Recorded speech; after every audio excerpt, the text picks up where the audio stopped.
Welcome class. आप लोगों का इस क्लास में स्वागत है। तो आज से हम एक नए सीरीज की शुरुआत करने जा रहे हैं जिससे आपको क्लास नाइन्थ का, चाहे कोई भी स्टेट बोर्ड हो या सीबीएसई बोर्ड हो, ये सभी के लिए मोस्ट इम्पोर्टेंट एमसीक्यू रहने वाला है। इसमें हम पहले मॉडल सेट को देखेंगे। जितने भी इससे क्या होगा कि आप उन सारे प्रश्न को देख और हल कर पाएंगे जो पहले पूछे गए थे या आने की संभावना है। तो चलिए आज हम क्लास नाइन्थ का साइंस पेपर को करते हैं जिसमें कुल 40 एमसीक्यू है। फिर इसका आपको सब्जेक्टिव के साथ फुल एक्सप्लेनेशन का वीडियो भी मिलेगा। तो चलिए देखते हैं आज के क्लास से हम क्या कुछ सीख पाते हैं। तो आज का मेरा पहला प्रश्न है कि खरपतवार फसल के पौधे को प्रभावित करते हैं कि किस प्रकार से प्रभावित करते हैं। बाइलिंगुअल है, ऊपर इंग्लिश है नीचे हिंदी है। ठीक है। तो पहला ऑप्शन है पौधे को बढ़ने में से पहले ही मार देते हैं। दूसरा है पौधे को बढ़ने के लिए हावी कर देते हैं। तीसरा है फसलों के विभिन्न संसाधनों के लिए प्रतिस्पर्धा करते हैं जिससे पोषक तत्व की कम उपलब्धता होती है। तो ऑप्शन नंबर इसका सी सही हो जाएगा। क्या सही हो जाएगा? सी सही हो जाएगा। नेक्स्ट क्वेश्चन है नेक्स्ट क्वेश्चन है कि पोल्ट्री पक्षी की विदेशी नस्ल जिसमें अंडे देने की क्षमता अधिक होती है वो क्या कहलाता है? तो व्हाइट लेघून। क्या कहलाता है? व्हाइट लेघून। ध्यान दीजिएगा। नेक्स्ट क्वेश्चन है कि which of the following species of honey be in an Italian species, मतलब मधुमक्खी के निम्नलिखित प्रजातियां में से कौन सी एक इतालवी प्रजाति है? तो इतालवी प्रजाति आपका एपिस मेलिफेरा है। क्या है? एपिस मेलिफेरा है। ध्यान रखिएगा। नेक्स्ट क्वेश्चन है गन पाउडर इज। क्या है? गन पाउडर इज मतलब बारूद होता है। बारूद क्या होता है? तो बारूद जो है आपका वो एलिमेंट कंपाउंड मिक्सचर की लिक्विड क्या होता है? तो बारूद मिक्सचर होता है, मिश्रण होता है। क्या होता है? मिश्रण से मिलके बनता है। नेक्स्ट क्वेश्चन है कि विभिन्न विधियों से प्राप्त क्यूप्रिक ऑक्साइड के नमूनों में कॉपर और ऑक्सीजन की प्रतिशतता मात्राएं एक ही पाई जा गई है। इससे जिस नियम की संपुष्टि होती है वह क्या है ना? तो जो बोल रहा है कि क्यूप्रिक ऑक्साइड का नमूनों में जो कॉपर और ऑक्सीजन का प्रतिशत के बारे में पूछ रहा है। तो पहला ऑप्शन है द्रव और अनस्वरता। इंग्लिश में इसको ठीक समझ पाइएगा। Law of indestructibility of matter. दूसरा लॉ ऑफ मल्टीपल प्रपोर्शन और तीसरा है लॉ ऑफ कांस्टेंट प्रपोर्शन। तो किसी भी केमिकल इक्वेशन हो या तो उसमें है ना लॉ ऑफ कांस्टेंट प्रपोर्शन क्या होता है? लॉ ऑफ कांस्टेंट प्रपोर्शन होता है। ध्यान रखिएगा चाहे जैसा भी हो। नेक्स्ट क्वेश्चन है कि how many times is the mass of proton greater than the mass of electron, कि प्रोटॉन का द्रव्यमान इलेक्ट्रॉन के द्रव्यमान से कितना गुना होता है? तो प्रोटॉन का द्रव्यमान जो है वो इलेक्ट्रॉन के द्रव्यमान से 2000 गुना। कितना गुना? एनसीईआरटी में साफ साफ लिखा गया, आप पढ़े होंगे तो ध्यान होगा कि 2000 गुना। कितना गुना है? 2000 गुना है। नेक्स्ट क्वेश्चन है कि दिए गए दूरी समय ग्राफ में चाल का मान, जो दिया गया है इसमें चाल का मान बताना है। तो आप देख सकते हैं ये समय है, ये दूरी है। तो 1 घंटा में 8 किलोमीटर, 2 घंटा में 16, 3 घंटा में 24 और 4 घंटा में 32। मतलब क्या देख रहे हैं? मीटर सेकेंड में कि हर 1 घंटा हो या सेकेंड हो उसमें 8 8 मीटर का दूरी तय हो रहा है। मतलब 8 मीटर पर सेकेंड है। क्या है? 8 मीटर पर सेकेंड। ध्यान रखिएगा। नेक्स्ट क्वेश्चन है कि इन यूनिफॉर्म सर्कुलर मोशन, एक समान वृत्तीय गति के बारे में पूछ रहा है। तो एक समान वृत्तीय गति जो है वो क्या बताता है कि वह एक एक समान वृत्तीय गति का अगर आप ग्राफ देखे होंगे तो एकदम से कैसे जाता है ये 45 डिग्री पे। मतलब इसमें क्या होगा? एक समान, यही है ना? हाँ, एक समान वृत्तीय गति। तो वृत्तीय गति का बात कर रहा है ये। तो वृत्तीय गति में चाल जो है वो अचर और वेग चर होते हैं। क्या होते हैं? चाल अचर होंगे, speed is constant but velocity is variable. क्या हो जाएगा? ठीक है, ध्यान रखिएगा। वृत्तीय में पूछा, ये वृत्तीय सर्कुलर में होता है। नेक्स्ट क्वेश्चन है विच of the following is correct pair, कौन सही पेयर है? निम्न में से कौन युग्म, सॉरी गलत पूछा, इनकरेक्ट है, ध्यान रखिएगा। तो पहला क्लोरोप्लास्ट कोशिका का रसोई घर होता है। ठीक है, क्लोरोप्लास्ट कोशिका का रसोई घर होता है क्या? तो क्लोरोप्लास्ट जो जानते हैं वो क्या करता है, उसमें क्लोरोफिल होता है, जो क्लोरोफिल सनलाइट को एब्जॉर्ब करता है। रसोई घर थोड़ी, रसोई घर तो क्या है, पत्ता है पौधे के लिए। तो पहला गलत है, गलत है पूछा है, तो क्या हो जाएगा आंसर? पहला सही। दूसरा क्या, माइटोकॉन्ड्रिया कोशिका पावर हाउस, बिल्कुल सही है। लाइसोसोम स्राविक कणिका, ये भी सही है।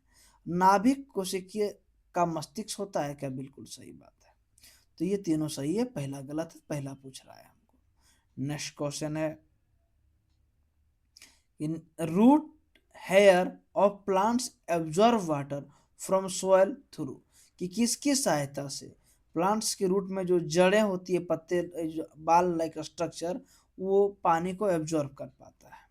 तो ये जो होता है वो आपका ओस्मोसिस, किससे होता है? ओस्मोसिस से होता है। और इसको हिंदी में कहते हैं प्रासरण। क्या कहते हैं? प्रासरण। पौधे के मूल रोम मिट्टी से जल अवशोषित करते हैं प्रासरण से। नेक्स्ट क्वेश्चन है नेक्स्ट क्वेश्चन है कि which of these is not related to endoplasmic reticulum, इनमें से कौन इंडोप्लाज्मिक रेक्टिकुलम से संबंधित नहीं है? तो इंडोप्लाज्मिक रेक्टिकुलम से देखते हैं, पहला है क्या, यह नाभिक और कोशिका द्रव के बीच प्रोटीन के लिए एक परिवहन चैनल के रूप में व्यवहार करता है, बिल्कुल सही है। दूसरा, यह कोशिका द्रव में विभिन्न क्षेत्रों के बीच सामग्री का परिवहन करता है, ये भी सही है। तीसरा है यह ऊर्जा का उत्पादन स्थल है, नहीं, ये नहीं है। उत्पादन स्थल तो क्या है, लाइसोसोम है। नेक्स्ट क्वेश्चन, ठीक है, तो आपका तीसरा गलत, मतलब क्वेश्चन के अनुसार तीसरा सही हो जाएगा। चलिए नेक्स्ट क्वेश्चन देखते हैं हम लोग। क्वेश्चन है कि who discover the nucleus of the atom, किसने परमाणु के नाभिक का खोज किया था? तो परमाणु के नाभिक का खोज रदरफोर्ड, किसने किया था? रदरफोर्ड ने किया था। नेक्स्ट क्वेश्चन है कि elements having the same atomic number but different atomic masses are called, वैसे तत्व जिनकी परमाणु संख्या समान परंतु परमाणु द्रव्यमान भिन्न होते हैं वो क्या कहलाते हैं? तो ध्यान रखिएगा, क्या बोला, same atomic number but different atomic mass. ठीक है, तो इसको जो है ना, ये आइसोटोप्स होते हैं। क्या होते हैं? आइसोटोप्स होते हैं। अगर परमाणु संख्या समान हो पर द्रव्यमान अलग हो तो उसे सम स्थानिक कहते हैं। पर अगर क्या परमाणु संख्या अलग हो पर द्रव्यमान समान हो तो उसे समभारी, क्या कहते हैं, उसे आइसोबार्स कहते थे। चलिए नेक्स्ट क्वेश्चन देखते हैं। What is the maximum number of electron that can be present in orbit third M shell, के एल एम का पूछ रहा है ना? तो एम में जो कितने अधिक से अधिक इलेक्ट्रॉन रह सकते हैं? तो 2, 8, 18, कितने रह सकते हैं? 18, कितने रह सकते हैं अधिक से अधिक? 18 रह सकते हैं। ठीक है, किसने दिया था सिद्धांत? तो बोर और बरी ने। याद होगा नहीं होगा, ध्यान रखिएगा, 2n² फॉर्मूला था। अगर k रहता तो n की जगह 1 लेते, l रहता तो 1 की जगह 2 लेते, और m है तो 1 की जगह 3 लेंगे। तो 2 गुने n की जगह 3 का स्क्वायर करेंगे तो 2 3 3 जा 9 इक्वल टू 18, क्या हो जाएगा? 18 आपका सही हो जाएगा। फॉर्मूला याद रखिएगा, पूछ सकता है फॉर्मूला भी, बोर और बरी ने दिया था, ये भी ध्यान रखिएगा। ठीक है, नेक्स्ट क्वेश्चन है, क्वेश्चन नंबर हम लोग करेंगे 15। क्वेश्चन है इफ, चलिए हिंदी में पढ़ते हैं, अधिक गति करने के लिए स्वतंत्र 1 kg द्रव्यमान की किसी वस्तु को 1 न्यूटन का बल लगाया जाता है तो क्या होगा वो? तो आप अगर 1 kg है, 1 न्यूटन है और 1 kg क्या है, 1 न्यूटन है और 1 kg है, तो उसे 1 मीटर प्रति का सेकंड का त्वरण कहते हैं। नेक्स्ट क्वेश्चन है 16 number. Pro property of inertia क्या है, प्रॉपर्टी ऑफ इनर्शिया पूछ रहा है हमको। तो प्रॉपर्टी ऑफ इनर्शिया जो है वो अकर इन एवरी ऑब्जेक्ट, मतलब जड़त्व का गुण जो है वो प्रत्येक वस्तु में होता है। नेक्स्ट क्वेश्चन देखेंगे, how much force is required to produce an acceleration of 4 metre पर second square in a ball of 6 kg mass, या मास 6 kg है ना। पूछ रहा है कितना फोर्स उत्पन्न हो सकता है। तो फोर्स, तो एफ बराबर फॉर्मूला क्या पढ़े, एफ बराबर एम ए, क्या, एम और ए। तो एम मास कितना है 6 kg, और एक्सेलरेशन कितना है 4 kg। तो 6 चौक 24, कितना है 24, मतलब 24 न्यूटन। क्या हो जाएगा आंसर आपका, 24 न्यूटन हो जाएगा। चलिए नेक्स्ट क्वेश्चन देखते हैं।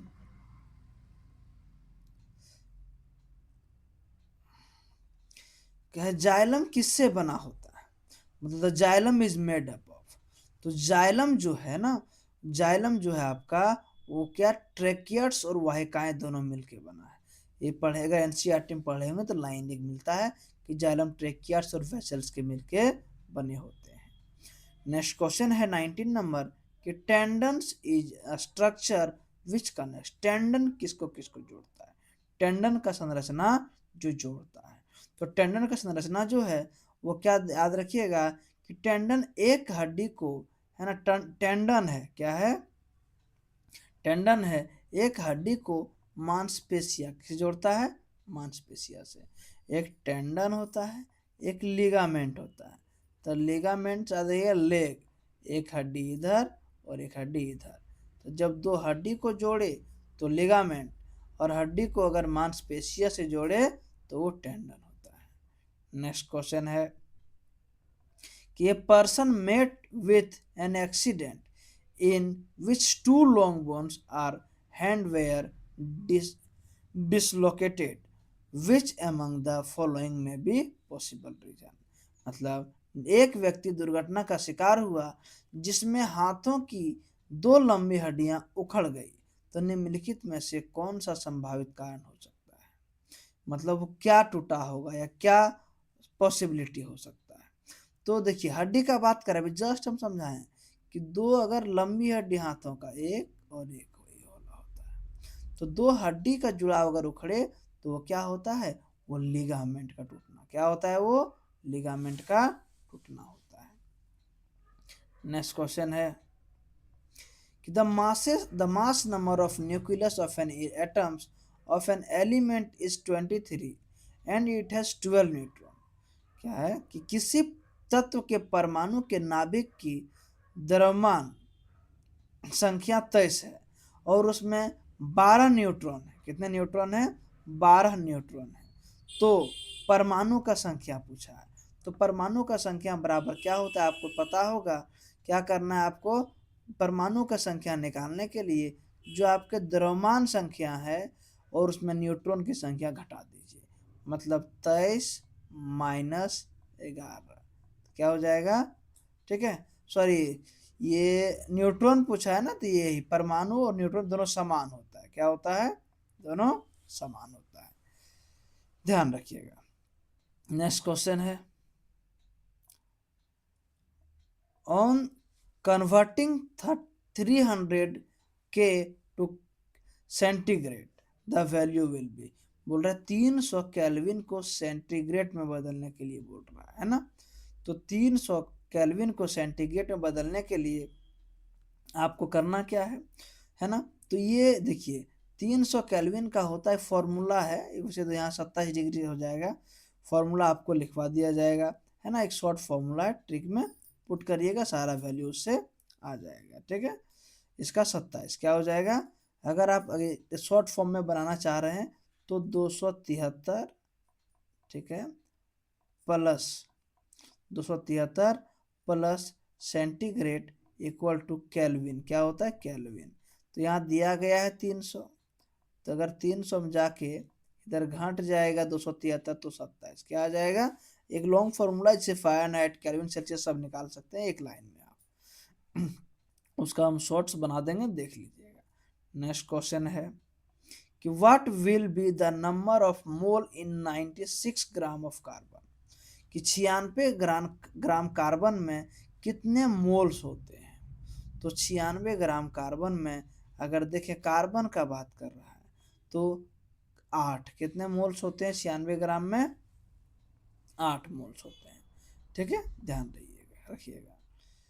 नेक्स्ट क्वेश्चन है कि the gravitational force between two particles is, कि दो कणों के बीच गुरुत्वाकर्षण बल होता है, उनके बीच की दूरी है। तो दो कणों के बीच पूछ रहा है ना, दो कणों के बीच, तो दो कणों के बीच उनके वर्ग के व्युत्क्रमानुपाती होता है, आपको पढ़ाए थे। ठीक है, अगर ये मास है, ये अर्थ है और एक मून है, एक हमारा अर्थ है और एक मून है, तो दोनों का बीच का जो दूरी है, ठीक है, उनका वर्ग का इनवर्सली प्रोपोर्शनल हो जाता है, व्युत्क्रमानुपाती होता है। नेक्स्ट क्वेश्चन है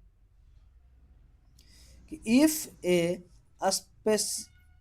spaceship is a distance of twice the radius of the earth from the center of the earth, ठीक है, then its gravitational acceleration will be, ठीक है, पूछ रहा है यदि कोई अंतरिक्ष यान पृथ्वी के केंद्र से पृथ्वी की त्रिज्या की दोगुनी दूरी पर हो तो उसका गुरुत्वीय त्वरण क्या होगा, है ना। तो गुरुत्वीय त्वरण पूछ रहा है, कितनी दूरी पे बोल रहा है कि उनके दुगुनी करना है, कितना दोगुनी करना है। तो जितना गुना करने बोला है, अगर दोगुने करने बोला है तो क्या करिए, जो भी आपका जी का वैल्यू है उसको उतना ही छोटा करते जाइए, अब डिवाइड करते जाइए। तो यहाँ मेनली आपका जो आंसर हो जाएगा ये हो जाएगा ऑप्शन नंबर ये, क्या हो जाएगा 2.45, क्योंकि दोगुना करने बोला है तो 2 और 2 4 से इंटू करिएगा तो आपको जी का वैल्यू एग्जैक्ट आ जाएगा। नेक्स्ट क्वेश्चन है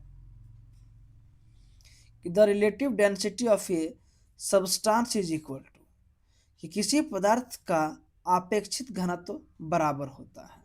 तो किसी पदार्थ का अपेक्षित घनत्व जो है वो density of substance by density of standard substance, मतलब पदार्थों का घनत्व बाय परमाणिक पदार्थों का घनत्व होता है। चलिए नेक्स्ट क्वेश्चन देखते हैं हम लोग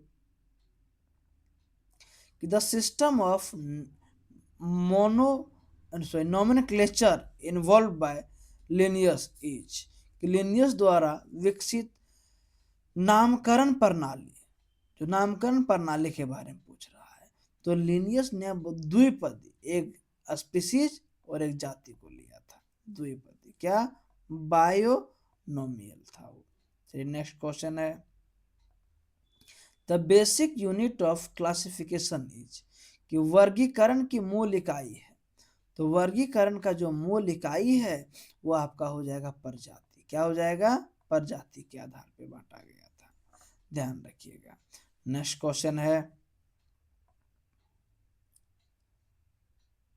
नेक्स्ट क्वेश्चन है यहाँ से कि an angiosperm plants is characterised by, angiosperm पौधे की विशेषता पूछ रहा है। तो एंजियोस्पर्म पौधे की विशेषता जो था वो सीड इनक्लोज्ड इन फ्रूट्स, क्या था, वो फल के अंदर बीज बंद रहते थे एंजियोस्पर्म का। ठीक है, नेक्स्ट क्वेश्चन है कि the chemical formula of calcium hydroxide, calcium hydroxide का केमिकल फॉर्मूला CaOH का होल ट्वाइस, क्या हो जाएगा, CaOH का होल ट्वाइस हो जाएगा, ध्यान रखिएगा। नेक्स्ट क्वेश्चन है कि a porter carrying a 20 kg box on his head walk 10 metre on a horizontal platform, the work done by the porter against the force of gravity will be, अपने सिर पर 20 kg का बक्सा उठाए कोई कुली क्षैतिज प्लेटफॉर्म पर 10 मीटर चलता है तो गुरुत्वीय बल के विरुद्ध कुली द्वारा किया गया कार्य बताना है। तो देखिए ये क्वेश्चन यूनिक है, बार बार रिपीट करता है और बच्चों को फंसा लेता है ना। देखिए माथे पे रख रहा है मतलब वो परपेंडिकुलर ऑब्जेक्ट, ऑब्जेक्ट कैसा है, परपेंडिकुलर है। और जब कोई भी ऑब्जेक्ट अगर परपेंडिकुलर हो, है ना, तो वर्क बराबर जीरो, क्या हो जाता है, वर्क बराबर जीरो हो जाता है, ध्यान रखिएगा जब तक कोई एंगल फॉर्म नहीं करेगा। आगे है the kinetic energy of 1 kg object will be 1 joule तो व्हेन इट्स स्पीड इज, जब 1 kg वस्तु की गतिज ऊर्जा 1 जूल तब होगी जब उसका चाल पूछ रहा है, तो उसका चाल हो जाएगा, ठीक है। देखिए 1 kg ऑब्जेक्ट है और 1 जूल है ना, 1 kg ऑब्जेक्ट और 1 जूल है। पूछ रहा है क्या, इसका गतिज ऊर्जा काइनेटिक एनर्जी, क्या पूछ रहा है, काइनेटिक एनर्जी बराबर क्या होता है, हाफ एम वी स्क्वायर, ठीक है। देखिए अगर इसको ऐसे निकालना जाएंगे हाफ एम वी स्क्वायर, तो आपका हो जाएगा ये कट उठ के 1.44 आ जाएगा, यहाँ बनाना पॉसिबल नहीं है, ठीक है, 1.44 मीटर पर सेकेंड हो जाएगा। नेक्स्ट क्वेश्चन है if a machine takes 5 second to do 2500 joule of work then power, क्या बताना है, पावर बताना है, ठीक है। देखिए ध्यान से, तो चलिए इसका पावर निकालते हैं हम लोग। तो पावर निकालने के लिए सबसे पहले जो जो गिवन है, टाइम गिवन है, क्या गिवन है, टाइम, टाइम है 5 सेकेंड, और ठीक है वर्क दिया गया है 2500 जूल, 2500 जूल दिया गया है, ठीक है। और पूछ रहा है क्या, 2500 जूल है, पूछ रहा है कि पावर कितना होगा। तो पावर निकालने के लिए कुछ नहीं करेंगे हम, देखिए अगर वाट में हो तो सिर्फ 5 से डिवाइड कर दीजिए आप, तो कितना आ जाएगा, लगभग लगभग आपका आंसर आ जाएगा। देखिए आ जा रहा है 5 और डबल जीरो, तो ये अभी वाट में है, 1000 से डिवाइड करके किलो में कर देंगे तो 0.5 किलो वाट, क्या हो जाएगा, 0.5 किलो वाट हो जाएगा। नेक्स्ट क्वेश्चन है which on the following causes काला जार, कि निम्नलिखित में से कौन काला जार का कारण बनता है। तो काला जार का कारण लिस्मानिया, क्या बनता है, लिस्मानिया। नेक्स्ट क्वेश्चन है ये communicable disease is caused bye, ठीक है, कम्युनिकल डिजीज काउज्ड बाय, एक संक्रमण रोग किसके कारण होता है, ठीक है। तो एक कम्युनिकल डिजीज जो है रोगजनक क्या होते हैं, पैथोजन के कारक होते हैं, मतलब रोग वाहक होते हैं एक तरह से। नेक्स्ट क्वेश्चन है in an stethoscope the sound of an heart beat travel through the stethoscope tube, ठीक है, कि स्टेथोस्कोप में हृदय के धड़कन की ध्वनि स्टेथोस्कोप नली में गमन करता है, तो किस प्रकार गमन करता है वो पूछ रहा है आपसे। तो वो जो है ना वो TIR, ध्यान रखिएगा ये लाइट चैप्टर में आप पढ़े होंगे या फिर 10 में पढ़िएगा, total internal reflection again and again. तो नली में बार बार परावर्तन से पहुंचता है, किस तरह, ये नली होता है तो बार बार परावर्तन होता रहता है इस तरह से। नेक्स्ट क्वेश्चन है, नेक्स्ट क्वेश्चन है कि what is the minimum distance listener should be from reflecting surface of air to clear echo, कि इको प्राप्त करने के लिए, इको प्राप्त करने के लिए, इको प्राप्त करने के लिए कम से कम दूरी कितनी होनी चाहिए। तो वैसे दूरी तो 17.2 मीटर का, कितना, 17.2 मीटर का होना चाहिए। नेक्स्ट क्वेश्चन है कि in which of the following medium will be speed of sound be highest, किसमें स्पीड ऑफ साउंड सबसे अधिक होगा। तो सबसे अधिक साउंड स्टील में, किसमें होता है, स्टील में, लगभग 6400 मीटर पर सेकेंड होता है, ध्यान रखिएगा। नेक्स्ट क्वेश्चन है solar radiation, solar radiation heat up, solar विकिरण गर्म करता है। तो सोलर रेडिएशन जो है वो land faster than the water bodies, कि जल निकायों की तुलना भूमि को तेजी से गर्म करता है। और एक नेक्स्ट और अंतिम क्वेश्चन है आज का, कि oxygen is return to the atmosphere mainly by, ठीक है, कि ऑक्सीजन मुख्य रूप से वायुमंडल में वापस आती है, ठीक है, ऑक्सीजन के बारे में पूछ रहा है। तो ऑक्सीजन प्रकाश संश्लेषण कहाँ से, फोटोसिंथेसिस से वापस आती है। तो आज का अंतिम प्रश्न मेरा इतना ही था। अगर आप लोग को वीडियो पसंद आ रहा है तो लाइक शेयर सब्सक्राइब करें और कमेंट करें, ताकि वीडियो हम कंटिन्यू और बेहतरीन आप लोग के लिए ला सकें। ठीक है, थैंक यू।